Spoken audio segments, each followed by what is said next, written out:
सोचा है कि एक दुकान हमें ज्यादा प्रॉफिट बनाकर दे सकती है या फिर एक ऑनलाइन स्टोर। ये बात मेरे ज़हन में बहुत टाइम से खटक रही थी।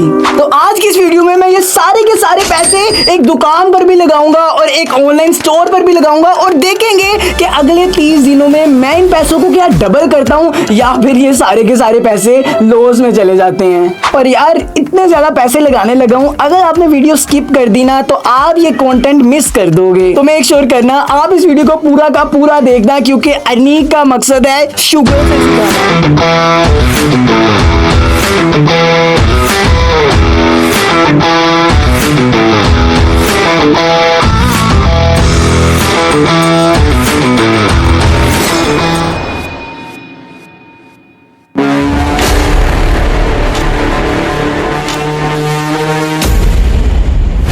तो ये थी हमारी डे 1 की शुरुआत। अपने दिल में इस बात का अज़म लिए कि हम इस रकम को एक दुगनी रकम में तब्दील करेंगे।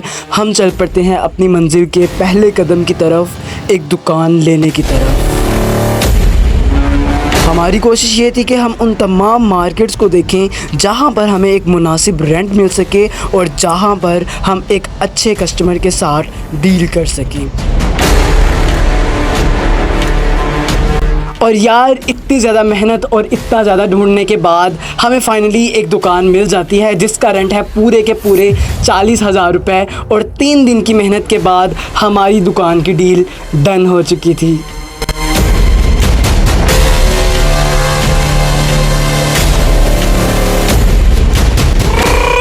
दुकान तो आ चुकी है, अब बारी थी इसको दुकान जैसा रूप देने की। तो मैंने सारे के सारे कारपेंटर्स लगा दिए जो इस दुकान पर सारे के सारे शीट्स को लगा रहे थे और पेपर वगैरह लगा रहे थे, ताकि जूतियों की बैकग्राउंड एक अच्छे से डेकोरेशन में आ सके। और इसी के साथ साथ मैंने अपने ऑनलाइन स्टोर्स के भी ऑर्डर दे दिए थे। मेरी सारी की सारी टीम दराज पर अपना स्टोर बना रही थी और शॉपिफाई की वेबसाइट्स वगैरह रेडी कर रही थी। और इन्हीं 3-4 दिन को काम करवाने के बाद मैं निकल जाता हूँ अपने उन तमाम रिश्तेदारों के साथ मार्केट्स देखने जो रिश्तेदार इस फील्ड में ऑलरेडी काम कर रहे थे।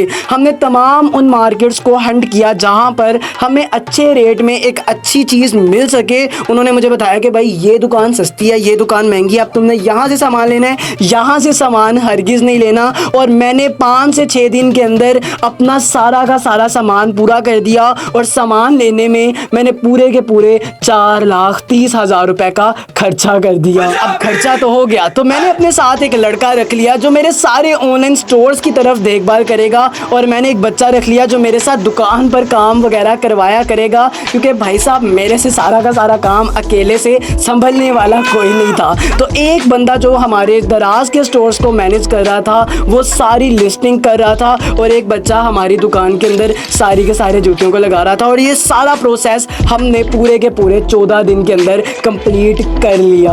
और अब बारी थी पैसा निकालने की। एंड यू कैंट बिलीव, मैंने अपनी दुकान के पहले दिन के अंदर ही पूरे के पूरे 25,000 रुपये का रेवेन्यू जनरेट किया। वहीं दराज से अभी तक मुझे किसी किस्म का कोई ऑर्डर नहीं आया था, क्योंकि अभी फेक ऑर्डर्स लग रहे थे और जब वो डिलीवर होंगे तभी मुझे रिव्यूज़ मिलेंगी, तभी हो सकता है मुझे ऑर्डर्स आना स्टार्ट हो। लेकिन शॉपिफाई के एड्स के थ्रू मेरे स्टोर पर 31 ऑर्डर्स आ चुके थे जिनका रेवेन्यू ऑलमोस्ट 22 से 23,000 रुपये बन रहा था। तो फटाफट से हमने अपने शॉपिफाई के ऑर्डर्स को रात में पैक करवा दिया और दुकान का रेवेन्यू हमने सुकून से अपनी पॉकेट के अंदर डाल लिया।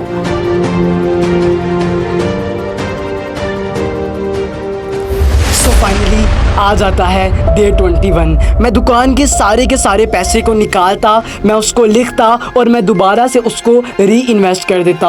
और शॉपिफाई के जितने भी पैसे हैं वो अभी तक मुझे नहीं मिले थे, क्योंकि लेपर्ड, पोस्टैक्स, कॉल कोरियर ये सारे आपको 7 से 8 दिन के बाद पैसे देते हैं और मुझे अभी काम स्टार्ट किए सिर्फ और सिर्फ 7 दिन ही हुए थे। अब यूं ही रेपुटेशन लग चुकी थी। सुबह 11 बजे दुकान का शटर उठाना, रात को 10 बजे दुकान का शटर नीचे करना और आहिस्ता आहिस्ता दिन गुजरते गए और ईद नज़दीक आना शुरू हो चुकी थी। अब भाई ईद का सीज़न बाज़ार में नहीं लगना तो और कहाँ पर लगना है। ईद में बाज़ार बहुत ज़्यादा हाइप पर था और मैं आपके साथ अगर शेयर करूँ तो ईद वाले दिन, ईद की चांद रात वाले दिन मैंने पूरे के पूरे 2 लाख रुपए का रेवेन्यू जनरेट किया। वहीं अगर हम शॉपिफाई की बात करें तो शॉपिफाई का ईद पर काम काफ़ी ज़्यादा डाउन हो चुका था, क्योंकि लोग इस चीज़ को देख रहे थे कि अगर मैं आज ऑर्डर करूँगा तो वो ईद के बाद आएगा, लेकिन मैंने ईद पर ये जूता पहनना है, तो वो शॉपिफाई से ऑर्डर्स हरगिज़ नहीं कर रहे थे। और दराज तो अभी फ़िलहाल हमें काफ़ी ज़्यादा डाउन ऑर्डर्स ही दे रहा था, लेकिन रिव्यूज़ की वजह से हमें एक बहुत अच्छी अमाउंट के दराज पर भी ऑर्डर्स आ रहे थे। सो दिन के दिन गुजरते गए, ईद की छुट्टियां आ चुकी थी। ईद के बाद काफ़ी ज़्यादा बाज़ार डाउन हो चुका था, काफ़ी ज़्यादा शॉपिफाई और दराज भी डाउन हो चुका था। लेकिन हमारा आज था 29th डे।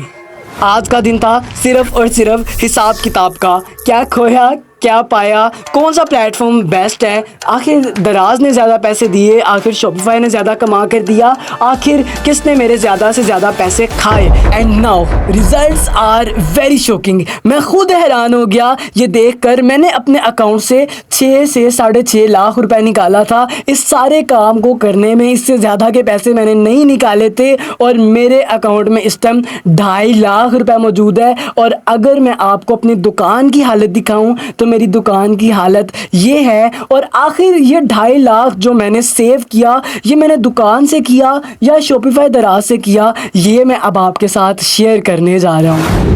अगर आपने यहाँ तक वीडियो देख लिया ना तो एक लाइक कर देना, क्योंकि 30 दिन मैंने सिर्फ और सिर्फ इस वीडियो को बनाने के लिए इन्वेस्ट किए हैं और एक दिन पूरा का पूरा मैंने आपके साथ ये बात शेयर करने में इन्वेस्ट कर दिया है कि आखिर इस 30 दिनों में हुआ क्या, आखिर आपको दुकान शुरू करनी चाहिए नहीं शुरू करनी चाहिए। आपको इस वीडियो से इतना ज़्यादा नॉलेज मिला होगा इंशाल्लाह कि आपको एक लाइक का बटन तो दबाना पड़ेगा और कमेंट में एक प्यारा सा मैसेज तो लिखना ही पड़ेगा। अगर आपने लिख दिया है तो आपका बहुत ज़्यादा शुक्रिया। मैं आपके साथ अब शेयर कर दूं कि यार अगर आप एक दुकान करते हो तो उसके क्या बेनिफिट्स हैं, अगर आप एक शॉपिफाई करते हो उसके क्या बेनिफिट्स हैं। लेकिन सबसे पहले मैं आपको इन चीज़ों के नुकसान बताऊंगा कि आखिर शॉपिफाई और आपकी पर्सनल दुकान के नुकसानात क्या हैं। And the bad thing of the दुकान, भाई साहब यहाँ पर आपको फुल टाइम देना पड़ता है, जो कि शॉपिफाई और दराज वगैरह में बिल्कुल नहीं होता। और दूसरा, इसमें आपको बार्गेनिंग जो है वो बहुत ज़्यादा करनी पड़ती है, लेकिन दराज और शॉपिफाई में ऐसी बार्गेनिंग कोई भी नहीं होती। और तीसरा जो आई थिंक सो माइनर सा है, दैट इज़ मेहनत जो है वो इस काम में बहुत ज़्यादा है कि भाई मार्केट्स बहुत ज़्यादा करनी पड़ती हैं और सफाई वगैरह ये वो, तो मेहनत इसमें जो है वो उस काम से थोड़ी सी ज़्यादा है। और अगर मैं आपको लास्ट में रेवेन्यू की बात बताऊं तो सबसे ज़्यादा रेवेन्यू मैंने इस दुकान से कमाया। पर डे अगर एक एवरेज लेकर चलें तो हमने 20,000 का रेवेन्यू जनरेट किया।